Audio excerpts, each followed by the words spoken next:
Vamos a hablar sobre homomorfismos de anillos. Esta va a ser una introducción bastante rápida. Hay muchísimas cosas que uno podría decir acerca de homomorfismos de anillos. Nada más vamos a dar lo necesario para poder continuar y llegar rápido al estudio de los módulos. Vamos con la definición. Sean A y B anillos y sea f de A en B una función. Decimos que f es un homomorfismo de anillos si cumple lo siguiente. En general, todas las estructuras algebraicas cumplen que los morfismos, o a veces le llama uno homomorfismos, entre ellas, por ejemplo, en el caso de los anillos, pues son funciones que preservan pues, las operaciones, que es la estructura algebraica que se tiene. En particular, f de A más B debe ser igual a f de A más f de B para cualesquiera A y B en A. F de A por B debe ser igual a f de A por f de B para cualesquiera A y B en A. Ustedes podrían decir, pues ya son todas las operaciones, suma y producto, ya no hay más operaciones en un anillo. No operaciones, pero sí hay un elemento importante que también hay que preservar. De hecho, hay dos elementos importantes, pero uno no es necesario pedirlo.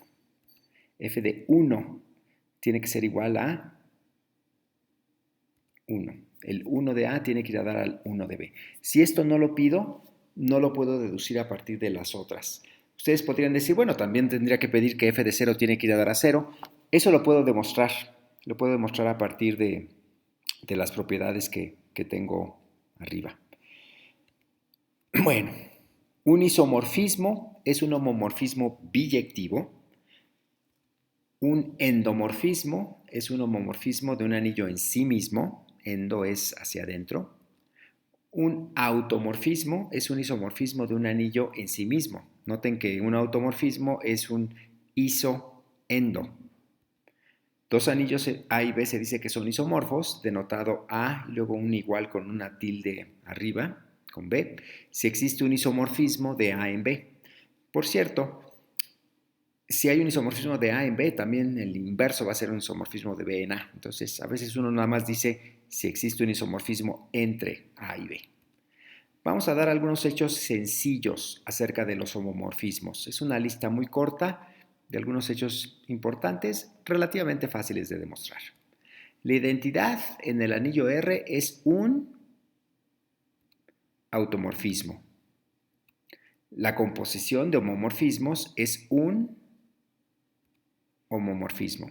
Recuerden que estamos hablando de homomorfismos de anillos con uno. El inverso de un isomorfismo es recuerden que un isomorfismo tiene que ser una función biyectiva y por lo tanto tiene función inversa. Y debe de ser un isomorfismo. Todo homomorfismo es un morfismo de grupos aditivos. Preserva inversos y potencias. Es decir, si tengo un homomorfismo entre dos anillos y tengo el inverso aditivo de un elemento, pues el morfismo lo va a mandar al inverso aditivo de donde emanaba el elemento. O sea, f de menos a es lo mismo que menos f de a. Y también lo mismo para inversos multiplicativos en caso de que existan, porque no siempre existen. Y también con potencias, f de a al cuadrado es lo mismo que f de a al cuadrado. El núcleo de un homomorfismo de anillos es un ideal. Y aquí es diferente con la imagen. La imagen de un homomorfismo de anillos es un subanillo. Y vamos a dar un pequeño ejercicio para reflexionar. ¿Qué debe decir el primer teorema de isomorfismo para anillos? ¿Se acuerdan del primer teorema de isomorfismo para grupos? Pues entonces debe de haber un primer teorema de isomorfismo para anillos. ¿Qué creen que deba decir el enunciado? Pues no se pierdan su próximo video.